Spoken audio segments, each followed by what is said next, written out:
शुभ सकाळ पिलाने। आज आमर एकलव्य आदर्श आवासिक विद्यालय मालकानगिरी पिलामानंक द्वारा तांकर साहित्य बही देखी नहीं केते दिनु खंडगिरी कविता जहाँ को लिखिचंती गोपबंधु दास से कविता को आमर पिला माने सुंदर कंठरे पाठ करिवे।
ଖଣ୍ଡଗିରି କବିତାର କବି ଗୋପବନ୍ଧୁ ଦାସଙ୍କର କବି ପରିଚୟ ବିଷୟରେ ଜାଣିବା।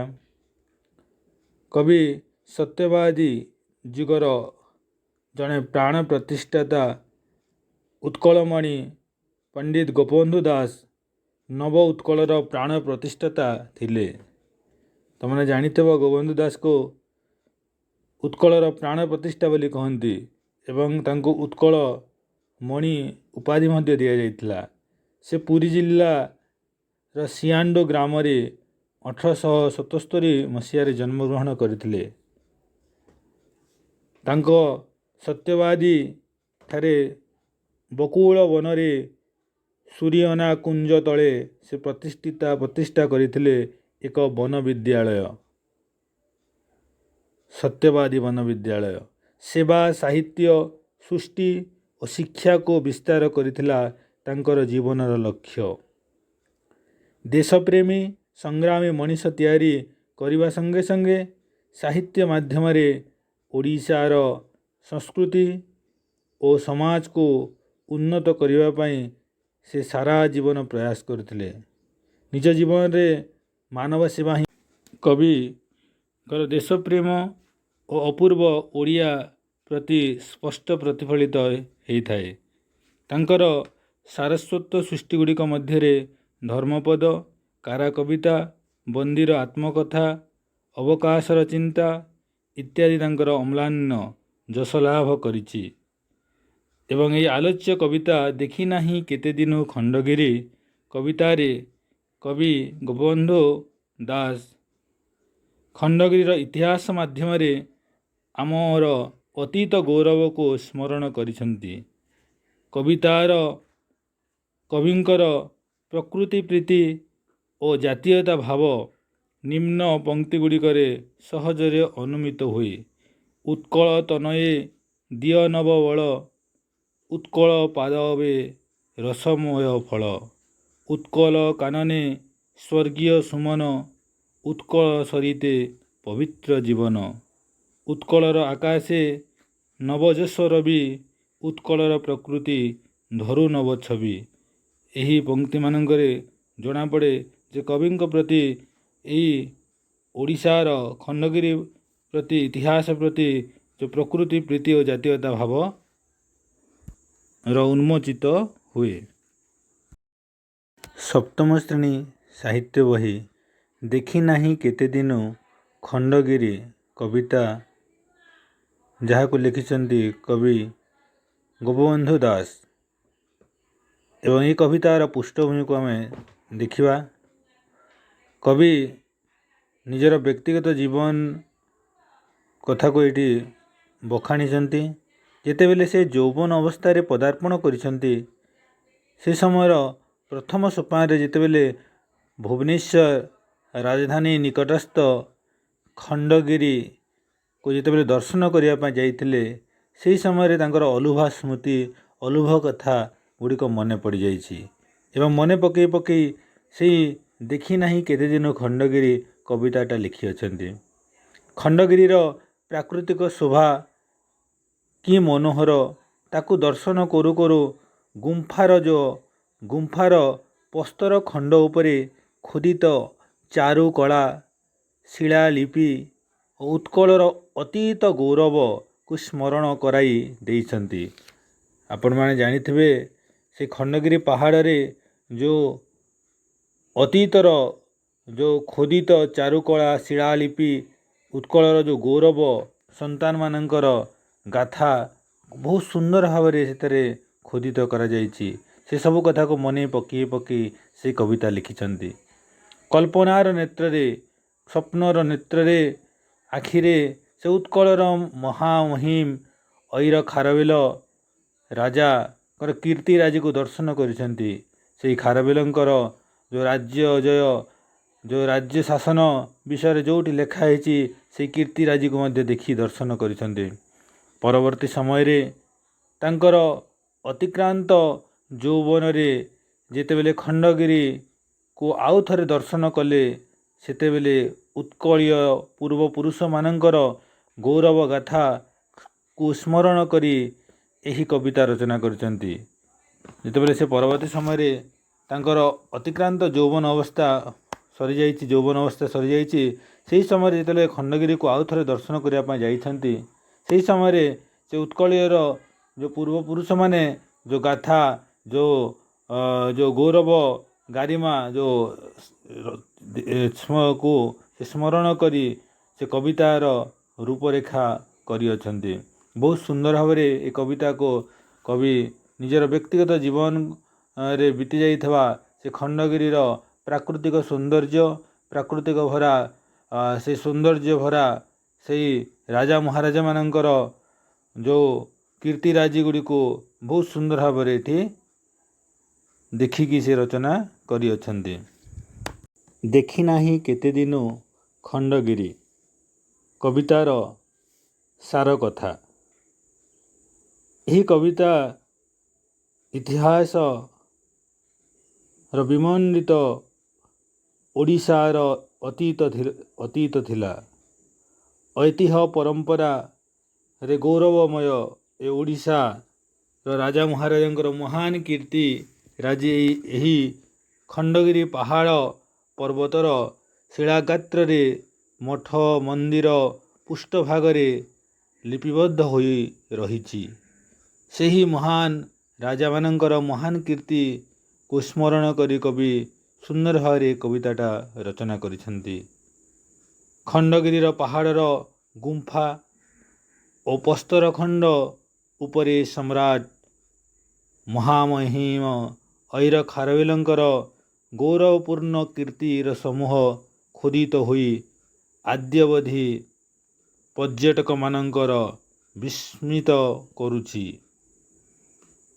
ତ ବହୁତ ସୁନ୍ଦର ଭାବରେ ସେଇ ରାଜାଙ୍କର ମହାମହିମ ଖାରବେଲଙ୍କର ରାଜାଙ୍କର କୀର୍ତ୍ତିକୁ ସୁନ୍ଦର ଭାବରେ ସେଇ ଶିଳାରେ ଖୋଦିତ କରାଯାଇଛି ଏବଂ ସେଇ ଖୋଦିତ ଲେଖାକୁ ସ୍ମରଣ କରିଛନ୍ତି କବି।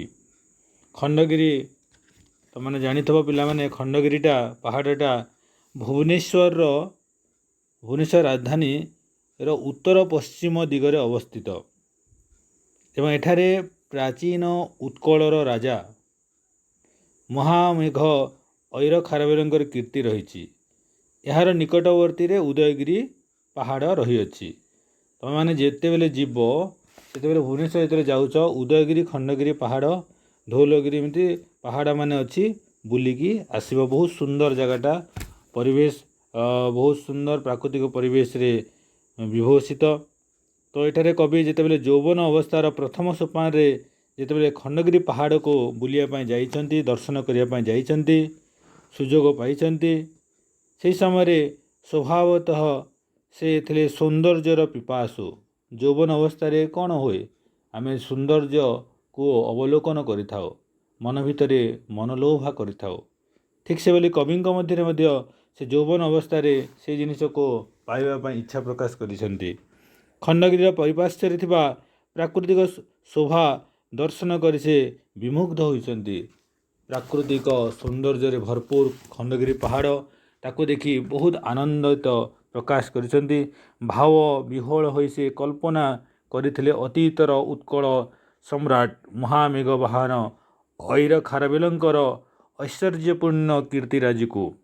ଯେତେବେଳେ ସେଇଠିକୁ ଯାଇଛନ୍ତି, ସେଇ ଖାରବେଲ ହେଉଛନ୍ତି ସେଇ ଖଣ୍ଡଗିରି ପାହାଡ଼ ଖାରବେଲଙ୍କର ମହାନ କୀର୍ତ୍ତି ଗୁଡ଼ିକ ବହୁତ ସୁନ୍ଦର ଭାବରେ ଲେଖା ହେଇଛି।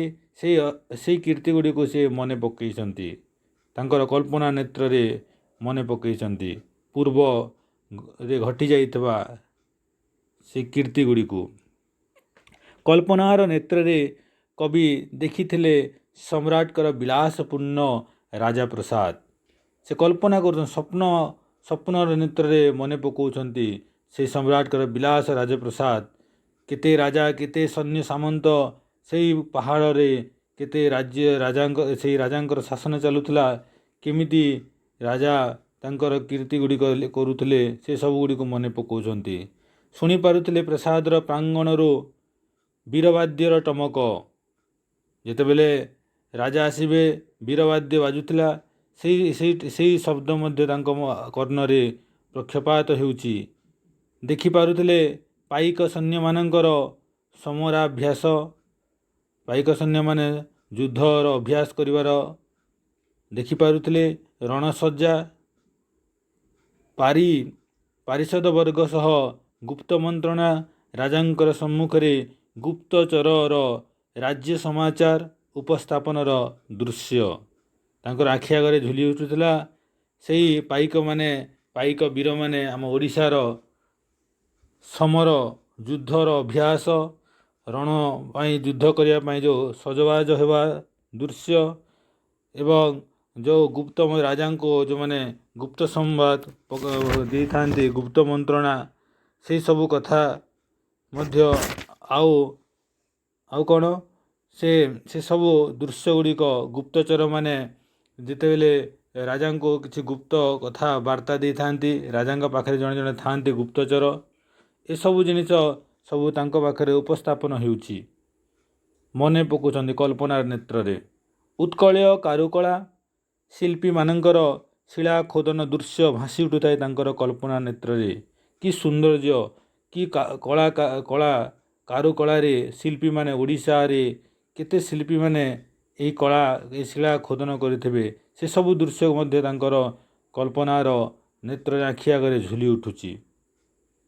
ଏବଂ ଗୁମ୍ଫାର ଗହ୍ୱର ମାନଙ୍କରେ ବୌଦ୍ଧ ସନ୍ନ୍ୟାସୀମାନଙ୍କର ଧର୍ମତତ୍ତ୍ୱ ଆଲୋଚନା ଶ୍ରବଣମାନଙ୍କର ଅହିଂସା ପରମ ଧର୍ମ ବାଣୀର ପ୍ରତିଧ୍ୱନିତ ହେଉଥିବା ଗୁମ୍ଫାର ପରିସରରେ ଥିଲା।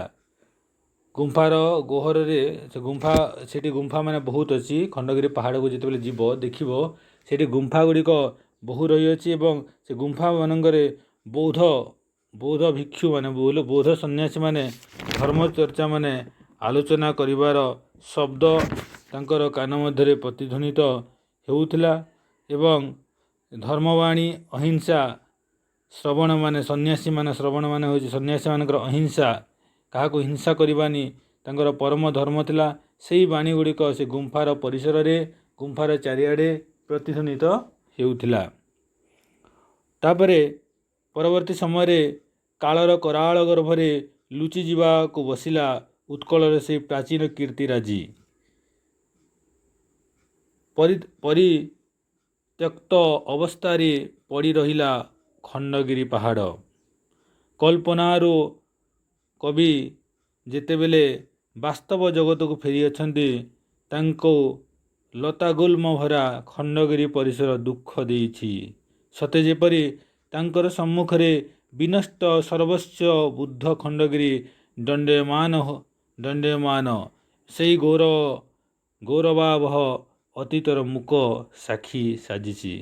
ଯେତେବେଳେ ସେ ପରବର୍ତ୍ତୀ ସମୟରେ ଯେତେବେଳେ ସେ କଳ୍ପନାର ନିଜର ଅବସ୍ଥାକୁ ଫେରି ଆସିଛନ୍ତି କଳ୍ପନାର ରାଜ୍ୟରୁ ଯେତେବେଳେ ଫେରି ଆସିଛନ୍ତି ସେତେବେଳେ ବାସ୍ତବ ଜଗତକୁ ଫେରି ଆସିଛନ୍ତି ସେତେବେଳେ ଖଣ୍ଡଗିରି ପରିସର ଲତା ଗୁଳ୍ମରେ ଚାରିଆଡ଼େ କଣ୍ଟା ବୁଦାରେ ପରିପୂର୍ଣ୍ଣ ରହିଅଛି ଏବଂ ତାଙ୍କର ସମ୍ମୁଖରେ ସେ ବୁଦ୍ଧ ବୁଢ଼ା ବହୁତ ଦିନର ଖଣ୍ଡଗିରି ପାହାଡ଼ ଦଣ୍ଡାୟମାନ ହେଇଛି।